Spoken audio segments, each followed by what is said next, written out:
que do lado de cá vai ficar melhor. No domingo, quando eu saí do culto, a Lívia me procurou e falou: o pastor falou que um monte de gente que na igreja prega, eu não vi você pregar. Eu falei: eu prego todo domingo ali na salinha para as crianças, é porque o meu público é mais pequenininho, mas todo domingo a gente está ali ministrando a palavra de Deus, né? Cada um ali no seu departamento fazendo a obra do Senhor. Então, aí eu falei: tá bom, Lívia, tem uma palavra que eu ministrei para eles e que Deus falou muito comigo, então vamos ministrar para a igreja também, né? Então, irmãos, boa noite, que Deus abençoe a vida de cada um de vocês. Uma alegria muito grande ver a Daniela aqui abrindo o culto, né? Que orgulho, né, Josué?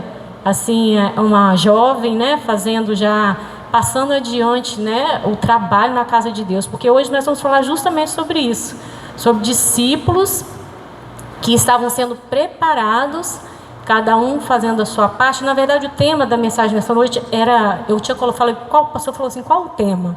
Eu falei: o tema é assim, faça a sua parte. Mas depois eu resolvi corrigir, falei: não, façamos a nossa parte, porque tem que começar pela gente, né? A gente precisa dar o exemplo que Deus faz. A gente não fala, a gente, como diz o exemplo, ele arrasta, né? A palavra, mas o exemplo arrasta.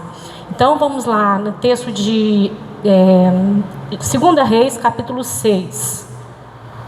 Eliseu faz flutuar o machado de 1 até 7. É uma mensagem mais expositiva, irmãos. A gente vai ler o texto de 1 a 7 e depois eu vou voltar e vou falando sobre os versículos, tá?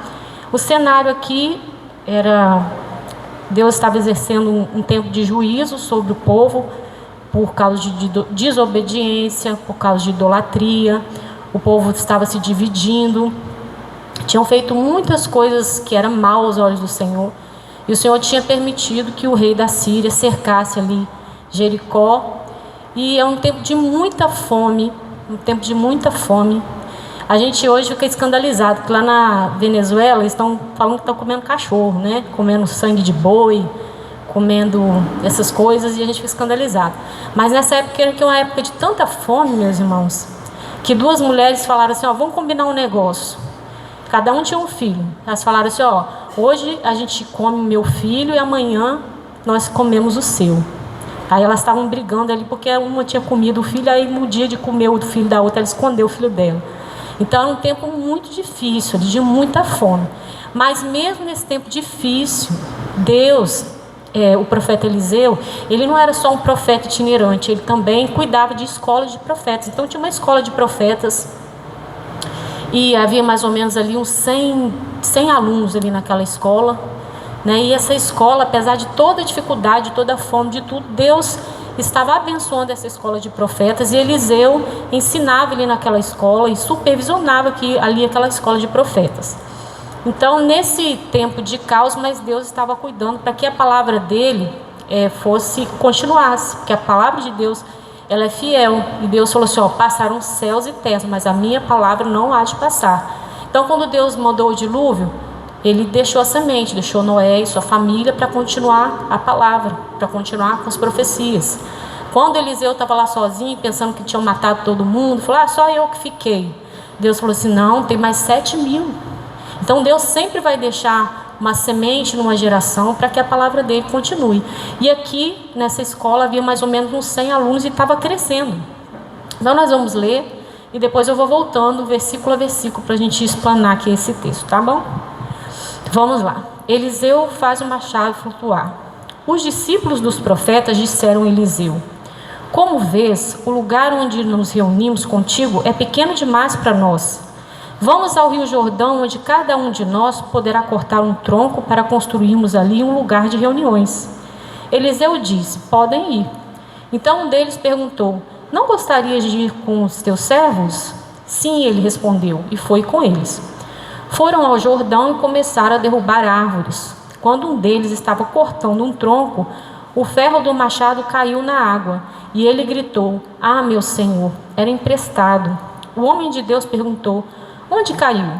Quando o homem lhe mostrou o lugar, Eliseu cortou um galho e o jogou ali, fazendo o ferro flutuar, e disse: pegue-o. O homem esticou o braço e pegou. Então vamos voltar lá para o primeiro, para a gente começar a falar sobre esse texto. Primeiro até o versículo de 1 e 2, fala que os discípulos dos profetas disseram a Eliseu. Aqui já nos ensina aqui uma lição. Vamos ler o 2 também para a gente contextualizar. Como vês, o lugar onde nos reunimos contigo é pequeno demais para nós. Aí o 2 fala, vamos ao Rio Jordão, onde cada um poderá cortar um tronco para construirmos ali um lugar de reuniões. Então aqui, só nesses 2 versículos, já tem muitas lições que nós podemos tirar daqui.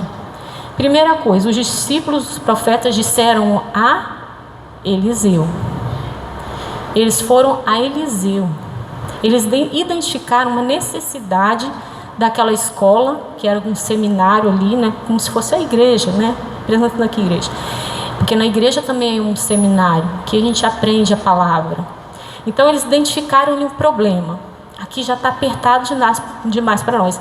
E para quem que eles foram relatar o problema? Para Eliseu. Porque muitas vezes você vê um problema, nós como igreja, vemos um problema na igreja, não adianta a gente ficar comentando, fazendo comentário com um, comentário com o outro. Se você não levar isso para a pessoa certa, que pode resolver aquele problema, não vai ser resolvido. O problema vai continuar. Então eles foram a pessoa que podia resolver, a pessoa certa. Eles foram a Eliseu. Então, indo na pessoa certa, eles falaram um problema. Porque, irmãos, tem vários tipos de pessoas, né?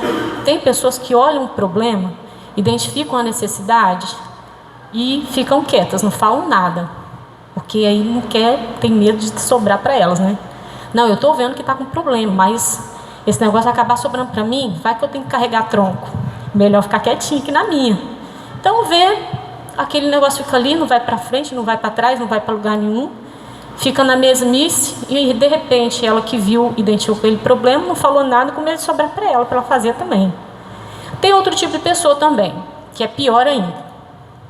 Que vê o problema, identifica que tem um problema, que tem uma necessidade, mas ela vai lá, ela não leva uma solução para o problema. Ela fala assim, nossa, essa parede aqui é cinza, né? Podia ser, sei lá, azul, branco, mas cinza. E fica ali vendo os defeitos, apontando, né? Tem esse tipo de pessoa também, que não leva a solução. Tem gente que só sabe reclamar, olha, vê, não está satisfeito com o que está vendo, mas também não leva uma solução, não está a fim de arregaçar as mangas para ajudar a resolver aquela pessoa que só quer reclamar. Não era o caso desses discípulos aqui. Eles já foram, identificaram o problema. Já pensou se eles ficaram lá só assim, nossa, que lugar apertado. Nossa, gente, está apertado aqui. Meu Deus, como está apertado, não cabe mais ninguém. Vocês não estão vendo que não cabe mais ninguém. Será que o Eliseu não vai fazer nada? Será que está ruim aqui o negócio? Será que eles não estão vendo? Mas não era o caso desses discípulos aqui, não. Esses discípulos aqui, eles viram o problema, foram até a pessoa certa, eles identificaram o problema e já foram com uma solução. E eles falaram com Eliseu, falaram, o lugar aqui está pequeno, está apertado, a gente teve uma ideia. Vamos cada um de nós, ali perto do Rio Jordão, cada um corta um tronco, e aí cada um cortando um tronco, nós vamos aqui aumentar o lugar, porque Deus estava prosperando aquela casa. Eles não estavam com medo daquela casa ficar muito grande, chegar gente nova, né? De repente chegar alunos preferidos do professor, alunos que poderiam ser melhores do que ele. Não, eles estavam interessados que o reino de Deus crescesse. Muitas vezes eu já falei assim, eu não gosto de igreja muito grande, não. Eu gosto de igreja muito grande, não. Porque acaba que ninguém gosta de ninguém, fica aquele negócio. Mas, irmãos, eu também gosto de igreja menor, que a gente conhece todo mundo, né? Bacana, os irmãos têm mais comunhão. Mas a gente não pode ter medo de crescer. A gente não pode ter medo que vai chegar alguém melhor do que a gente. A gente não pode ter ciúmes de que talvez o pastor vai gostar mais do outro que vai chegar e ficar no nosso lugar. Isso é uma questão de identidade. Se você souber quem você é em Deus, se você souber que você é especial para Deus, que você é, você pode ser insubstituível aqui, substituível para todo mundo, mas para Deus você é único e insubstituível. Então, quando você sabe o seu valor, você não fica com medo de outra pessoa melhor tomar o seu lugar. E quando você vê alguém que faz algo melhor que você, sabe o que você faz? Cola nessa pessoa e fala, poxa, que legal que você faz, como que você faz? Como que você faz isso? Como você aprendeu a fazer isso? Você pode me ensinar? Você pode me ajudar? E ali você vai crescer junto com aquela pessoa. Você vai ser enriquecida com aquela pessoa. Então eles não tinham medo de ali crescer demais a escola. Então eles estavam, pelo contrário, preocupados em procurar um lugar, fazer um lugar maior, dispostos a arregaçar a manga e trabalhar para que mais pessoas viessem e aquela escola crescesse. Então o primeiro e o segundo versículo fala isso. Então vamos cada um lá na... Gente, quando a gente faz os jantares aqui da igreja, eu fiquei tão satisfeito com a festa das crianças agora. Foi uma festa tão linda. E os irmãos chegam depois e falam: ô irmã, ficou tudo tão bonito. Olha que legal que ficou. A pastora Rita, que também organiza jantares de vez em quando, a pastora Arilma. No final todo mundo fala: nossa, que legal, como ficou bonito, que festa bonita. Mas a gente não faz nada sozinho. Quem foi que fez aquela festa? Foram os irmãos. Cada um deu um tronco, cada um participou um pouquinho. Na última festa das crianças, lá, um pouco deu picolé, um pouco deu comida, o outro deu brinquedo, o outro deu... Isso foi uma festa linda, porque a gente não consegue fazer tudo sozinho. A gente aqui, a liderança, o pastor, não vai conseguir fazer nada sozinho. Cada um precisa fazer a sua parte. E se cada um fizer a sua parte, você vai participar do crescimento da igreja. Então aqui, ó, o segundo versículo diz: vamos ao Rio Jordão, para o lugar de reuniões, né? Outra coisa também, Eliseu disse: podem ir. Eliseu concordou e deu permissão. Eu estou aqui na igreja mais ou menos, vai fazer uns quase 20 anos que eu estou aqui na igreja. Uma coisa eu consegui aprender nesse tempo: por mais bem intencionado que eu seja, tudo que eu vou fazer, eu vou primeiro, né? Se aquilo é de Deus, se aquilo vai edificar a igreja. Mas tudo que eu vou fazer, eu ligo para o pastor e falo: pastor, posso fazer? Ah, vamos fazer um chá de bebê? Vamos, peraí, deixa eu ver com o pastor se pode. Vamos fazer um ensaio na igreja? Pastor, posso lá ensaiar na igreja, hora tal, hora tal? Meu esposo tem a chave, poderia vir fazer, mas eu tenho essa preocupação. Deixa eu ver aqui com o pastor ali, se ele está tudo bem, porque se você, às vezes, na maior das suas boas intenções, você quer fazer algo, mas você precisa comunicar, você precisa ter o de acordo, para você estar ali debaixo de uma cobertura. Às vezes você quer fazer alguma coisa, mas tem outra coisa no dia. Então, não faça nada por sua conta, né? Se você quer trabalhar na igreja, se você aqui tem um pastor, se você tem uma autoridade, esteja em comum acordo com ela, para você não se frustrar, porque às vezes você quer fazer muito uma coisa, o pastor vai falar assim: ah, olha, isso aí você vai, chega primeiro, antes de você fazer os seus planos, né? A Bíblia diz que antes da gente construir, a gente tem que calcular. Então você primeiro comunica lá a liderança para ver se está de acordo, se está alinhado com a igreja. E aí ele falou: sim, podem ir. Eliseu aqui, ele é uma representação, irmãos, de Deus. Ele não era só um homem, né, um professor, ele era uma representação de Deus. Naquela época ainda não tinha o Espírito Santo, ainda não tinha Jesus, apesar que tem algo aqui nesse texto que aponta para Jesus. Mas naquela época, Eliseu, Deus se manifestava através dos profetas. Então quando eles disseram assim, Eliseu disse: podem ir, eles falaram assim: mas você não quer ir com a gente? Eles constrangeram Eliseu a ir junto, porque tudo que a gente vai fazer, a gente precisa clamar a Deus e invocar a Deus, a presença de Deus em tudo que a gente vai fazer. Então eles falaram: o homem de Deus tem que vir com a gente, porque a presença de Deus, Eliseu representava a presença de Deus. Então eles falaram assim: vamos com a gente, vamos conosco. Nós também precisamos, tudo que nós vamos fazer, chamar a presença de Deus para ir conosco. E eles chamaram, Eliseu foi.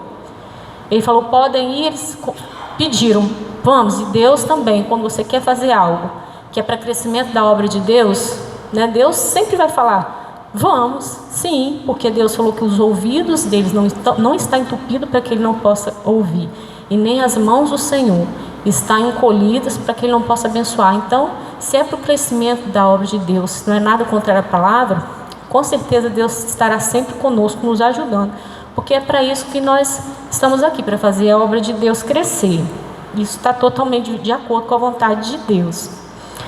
E aí foi lá, né? Sim, ele respondeu e foi com eles. Aí eles foram ao Jordão, começaram a derrubar árvores. Quando um deles estava cortando um tronco, o ferro do machado caiu na água. E ele gritou: ah, meu senhor, era emprestado. E aqui nesse versículo nos ensina também algo muito importante. O zelo daquele trabalhador pela ferramenta, porque ele sabia que não era dele aquela ferramenta. Aquela ferramenta era emprestada e ele estava zeloso por aquela ferramenta, porque não era dele. Aquela ferramenta era preciosa. Naquele tempo não tinha material de construção para você comprar um machado. Era difícil. Ali era no ferro, no fogo e batiam bastante ali com martelo até forjar aquela ferramenta ali. Então por isso que ele teve que pegar emprestado. Não era uma coisa comum, não era todo mundo assim, né? Aquilo era emprestado. Aquela ferramenta era emprestada. E isso me ensina também muitas coisas. A gente precisa ter humildade para a gente reconhecer que tudo que nós temos é emprestado por Deus. Tudo que você tem, até o ar que você respira, é emprestado por Deus. Deus um dia soprou nas suas narinas e você respirou. Ele te deu o fôlego da vida. Mas vai chegar um dia, meus irmãos, que a gente vai fazer assim, ó, e acabou, morto, não respira. Então, por isso que a palavra de Deus fala assim, ó, tudo que tem fôlego, louve ao Senhor. Então, tudo que nós temos é uma ferramenta de Deus. Ninguém pode falar. Lembra da parábola dos talentos? Deus, Ele nos deu. Ninguém aqui pode falar que não tem um machado. Todos nós aqui temos um machado. Todos nós aqui temos uma ferramenta para fazer a obra de Deus, para fazer a obra de Deus crescer. Se você respira, você tem ferramenta. Porque tudo que tem fôlego, louve ao Senhor. E a gente precisa usar essa ferramenta da maneira correta para Deus, sabendo que nada é nosso. A gente não deve muitas vezes se orgulhar e falar, ah, mas eu canto muito bem, eu tenho uma voz, eu tenho um talento, ah, mas eu tenho dom de cura, de pregar, de não sei o quê.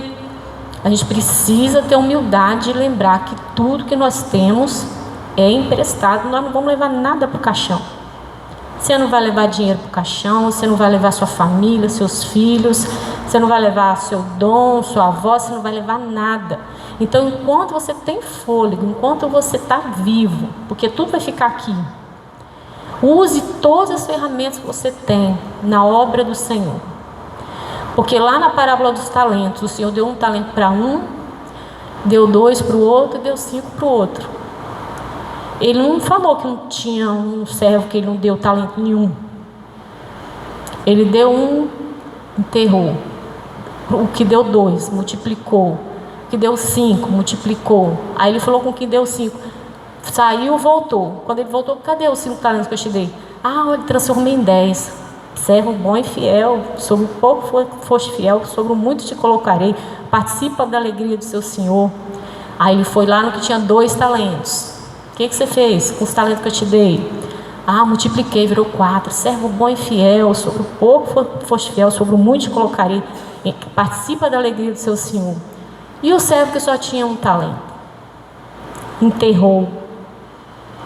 Que palavra dura que o Senhor deu para ele. Ele não usou. Deus te deu a vida para você usar para Ele. Nós cantamos aqui que tudo é para Ele. Tem um louvor que fala, porque nós cantamos porque dele, por Ele, para Ele são todas as coisas. Então, o Senhor, aquele ali que só tinha um talento, Ele tirou daquele que só tinha um talento e deu para aquele que tinha 10.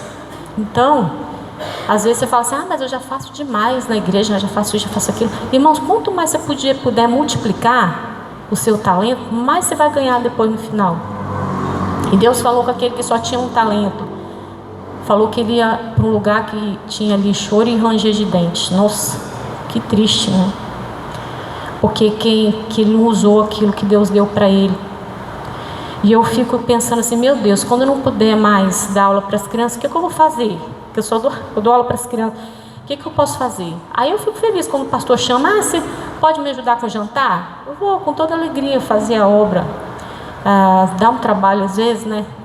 Tem sempre, tem gente, aqui na igreja é muito bom fazer essas coisas, porque os irmãos são assim, muito, né, gostam de participar, são receptivos.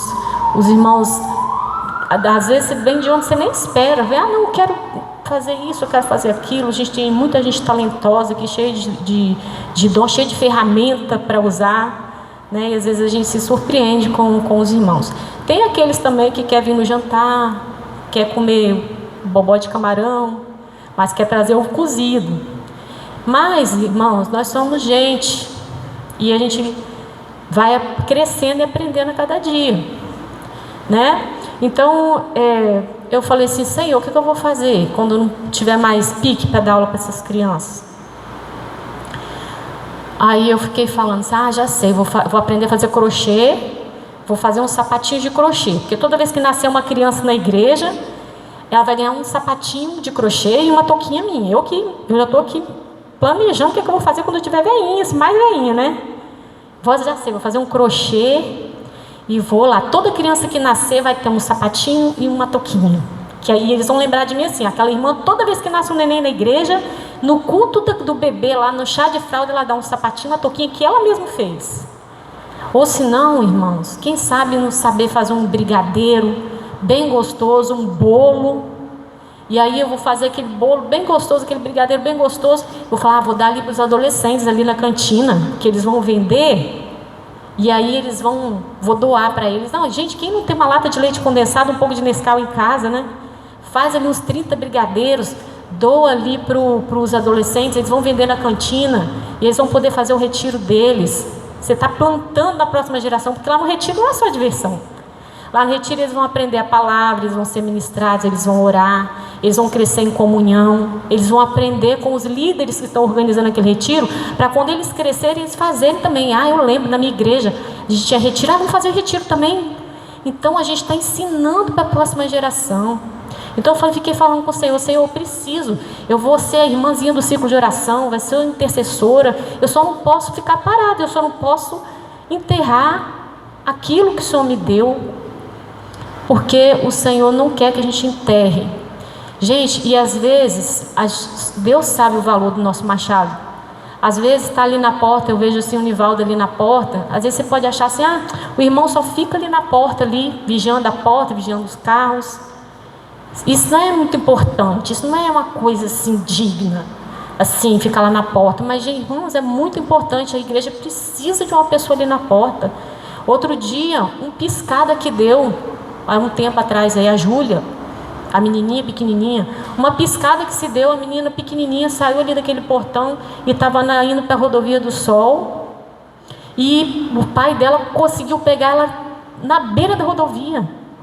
Então é muito importante isso, tem que ter uma pessoa ali fora. Então, por mais que você ache assim, isso é muito pequeno para fazer na igreja, irmãos, corta o seu tronco, a igreja vai crescer se cada um cortar o seu tronco. E o Nivaldo vai dizer mais que isso, ele pode ficar ali na porta, ele pode fazer o chá, ele faz o café, e quando a gente chega ali não tem o chá e o café do Nivaldo, a gente sente falta. Então, não menospreze o seu machado, não menospreze, apenas não fique parado, corte o seu tronco, porque se você não cortar o seu tronco, alguém vai ter que cortar 2 troncos e ficar com um baita peso nas costas. Então, essa parte aqui nos ensina isso. Então, o que você pode fazer, meu irmão, para cortar o tronco? Que tronco você está cortando aqui na igreja? Ou onde você está? Que tronco, o que você pode fazer para a obra do Senhor crescer? A gente tem tanto profissional bom na igreja, né? Cada um trabalha com uma coisa. E Deus não pede para a gente ficar o tempo todo cortando os troncos, não. A gente tem 2 dias na semana que a gente vem na igreja. Deus não pede para você ficar 24 horas orando. Deus não pede para você dar 100% do seu salário, do seu dinheiro. Você só precisa fazer a sua parte, cortar o seu tronco. Você precisa fazer um pouco para Deus. Deus não quer que você vire um fanático, um doido religioso, não. Mas você precisa fazer alguma coisa. E se você faz só uma coisa, multiplica, porque Deus mandou, falou que um só, né? Era para usar o que tem e ainda multiplicar. Eu lembro que o Rodolfo, gente, quando eu era noiva dele, ele gostava muito de tênis. É tênis de marca. Aí ele tinha 5 pares de sapato de tênis lá no supermercado, lá no guarda-roupa dele. era Reebok, Nike, ele se orgulhava de que ele tinha tênis lá. Ah, que vocês compram as coisas e não usam, e usam no mesmo dia, porque eu sou assim, eu compro e já uso logo. Aí vai, eu compro, me uso mesmo, que eu não sei até que dia que eu vou morrer, depois eu morro aí, ó, você vai dar para outra aí, ó, o vestido que eu comprei. Então eu compro e já uso logo, eu não guardo roupa para usar no amanhã, no domingo, eu não, eu tenho, eu vou usando, e da próxima Deus me dá outra e eu vou usando, e às vezes repito aquele mesmo, eu vou usando. Aí, não, vocês, quando chegar um dia especial, vocês não tem um negócio para calçar, não tem um negócio para vestir, eu falei, Deus proverá. Aí Rodolfo foi, pegou, um dia nós fomos passear lá na Pedra da Cebola, Rodolfo pegou o tênis carão dele, né? Não sei se era Reebok, o que era, eu sei que o tênis era caro.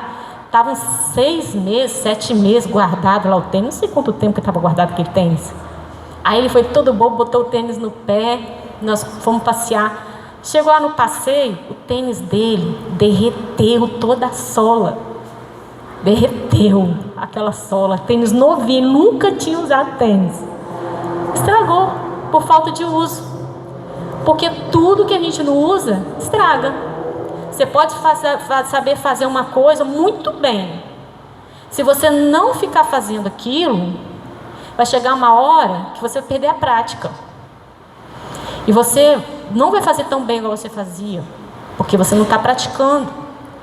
Então a gente precisa usar tudo que Deus nos deu, principalmente na obra do Senhor, porque a gente está aqui, né? Porque a gente fala, se não for para te adorar, para que nasci? Se não for para te servir, para que eu estou aqui?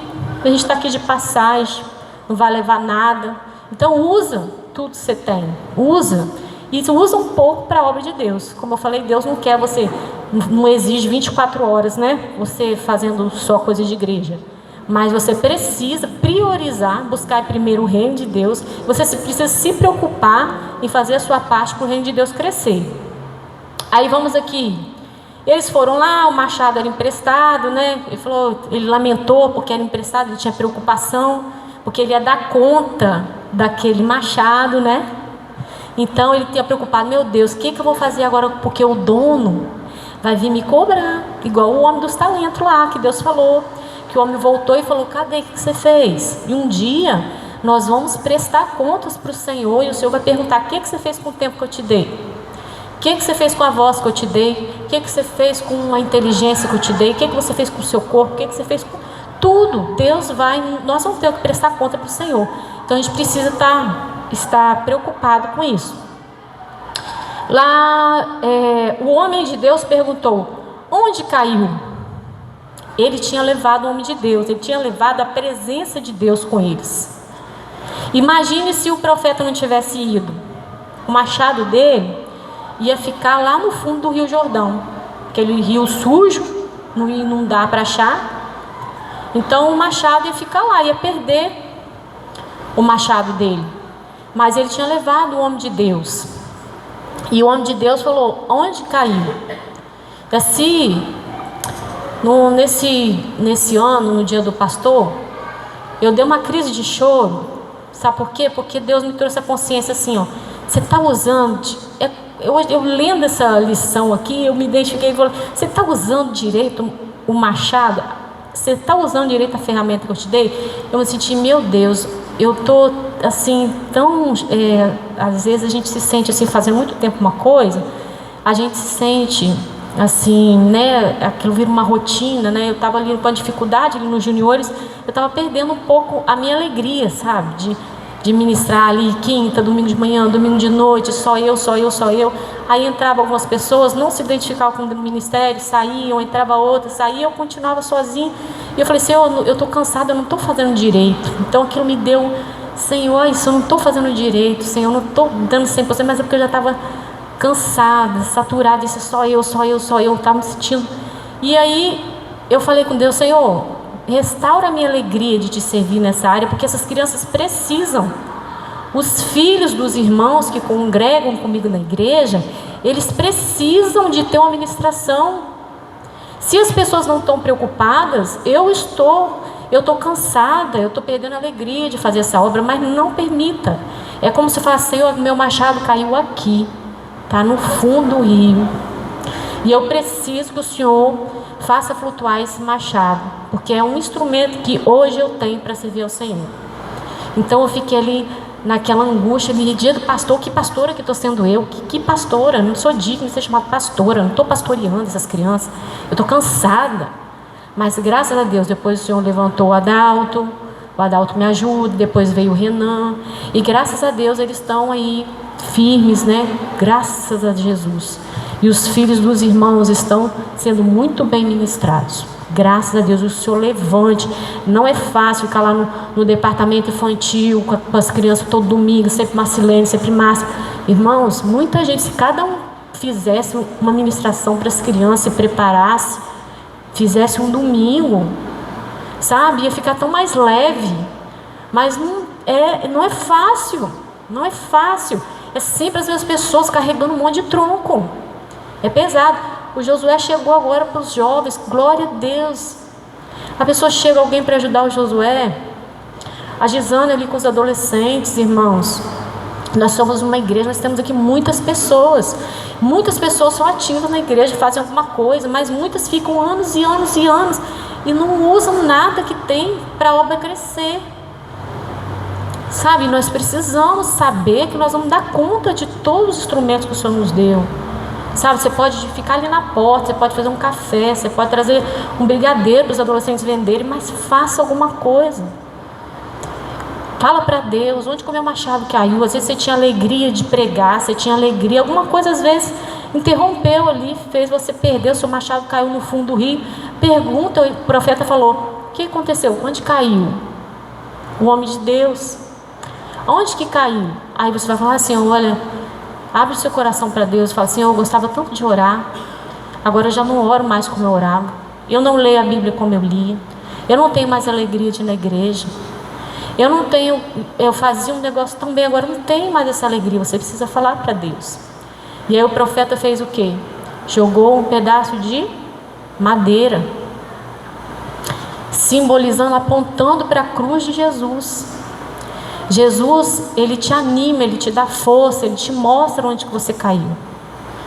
Ore para Jesus, fala, Senhor, eu quero participar do crescimento da igreja do Senhor. E eu, Senhor, estou desanimada, eu estou sem alegria, eu não sei o que eu faço para ajudar. E Jesus, ele vai fazer o machado flutuar. Ele vai te mostrar as ferramentas que ele te deu para você fazer a obra crescer.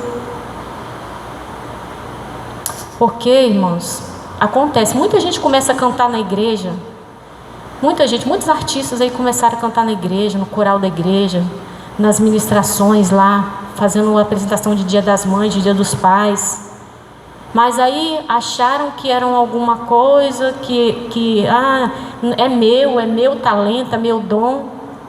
Não chamaram Deus, foram lá para o mundão, o machado deles caiu lá no Rio Jordão, e não tem ninguém para apontar, porque não chamaram Deus para suas vidas. Então nós temos hoje o Espírito Santo, nós temos Jesus. Jesus carregou uma cruz pesada por cada um de nós. E Ele nos mostra onde foi que nós caímos. Ele ressuscita, Ele faz flutuar o machado, para que a gente possa fazer a obra do Senhor crescer. E por último aqui, né, ele falou, mostrou o lugar, Eliseu cortou um galho, jogou ali, fazendo o ferro flutuar, e disse, pegue-o. O homem esticou o braço e pegou. Deus, ele vai fazer flutuar o machado, ele vai te mostrar as ferramentas que você pode usar para fazer a obra crescer. Mas aqui, a última frase diz assim, ele esticou o braço e pegou. Isso quer dizer que Deus não vai fazer a sua parte. Deus vai fazer a parte dele, ele faz flutuar o machado. Mas ele não vai fazer a obra, porque essa obra que os anjos queriam fazer, e eles não fazem. Deus deu a cada um de nós esse privilégio de fazer a obra do Senhor. Então fique aqui essa reflexão para nós nessa noite, que essa mensagem foi para incentivar os irmãos e fazerem com que os irmãos tenham desejo de trabalhar na obra do Senhor, porque realmente é um privilégio de Deus. E eu sei que muitas vezes não é fácil, muitas vezes a gente se sente perdido, mas Deus nos deu muitos instrumentos, Deus nos emprestou várias ferramentas que um dia nós vamos prestar conta para Ele, do que a gente pode fazer na obra dEle, o que a gente pode fazer para a obra dEle crescer. Eu vou chamar aqui o pastor, E eu queria chamar a igreja a uma reflexão, e eu queria pedir o pastor para fazer uma oração por você que não sabe o que fazer na igreja, que de repente você tinha muita alegria de fazer alguma coisa na igreja e você não tem mais. E eu queria que você refletisse, nós vamos ficar de pé agora, você abaixasse sua cabeça e você falasse com Deus. Se de repente você tem o desejo de ajudar mais, de fazer mais, de multiplicar os seus talentos, para quando o seu Senhor chegar, Ele falar assim: servo bom e fiel, sobre o pouco foste fiel, sobre o muito te colocarei. Participa da alegria do seu Senhor. E que Deus te abençoe, que você veja, se a sua ferramenta está lá no fundo do rio, que você possa falar com Jesus. Ele vai te mostrar, Ele vai fazer você ter desejo novamente de trabalhar na obra do Senhor, essa obra tão linda que não vai parar. Se você não fizer, outra pessoa vai fazer, mas não deixa passar essa oportunidade, não deixa passar a oportunidade. É um privilégio a gente servir ao Senhor. Que o Senhor abençoe a igreja. Meus irmãos, toda quinta-feira eu estou chamando os irmãos para virem à frente aqui com um propósito. Eu quero orar